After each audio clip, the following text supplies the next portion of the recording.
Kkooti etafuta ssemateeka egobye okusaba kwa Sanywa Twaha okw'okuyimiriza ababaka ba Paalamenti okufuna ssente zaabwe ez'emmotoka ng'omusango gwe yawaaba gukyagenda maaso. Kkooti etegeezezza nti Kalani wa Paalamenti yagitegeeza nga ssente zino bwe zijja okuddizibwawo singa Sanywa Twaha awangula omusango guno. The Clerk of Parliament gave evidence as per her affidavit in support of the respondent's reply to the application.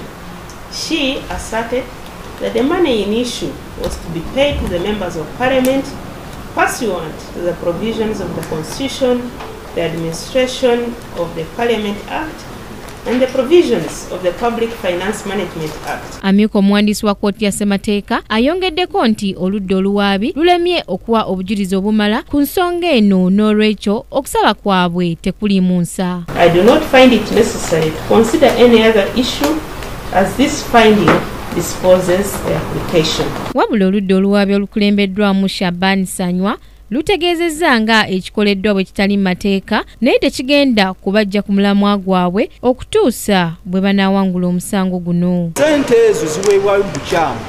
Paalamenti terina buyinza bukwata bukwasi ssente nezeegabira nga terina mateeka gwegoberera. Ekyo nga kitubadde tulwanyisa nti ensonga eyo nga kkooti tennagisalawo, kkooti esooka eyimirize Paalamenti obutagenda mu maaso bammemba ba Paalamenti okwegabira ssente ezo kubanga si ntuufu mu mateeka. Attorney General ne Parliament bakkiriza ne bagamba tusobola okugenda mu procurement. Ssente zitwale mu procurement bagulira ababaka ki ekyo tebakyogeddewo. Kale nakino ekyo kimalamu amaanyi.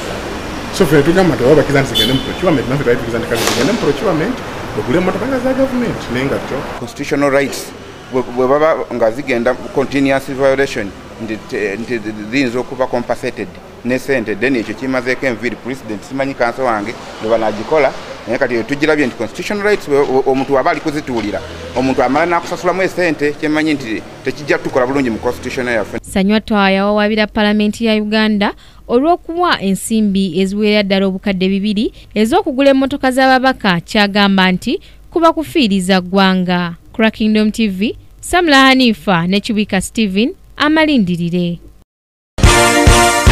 This is Kingdom TV.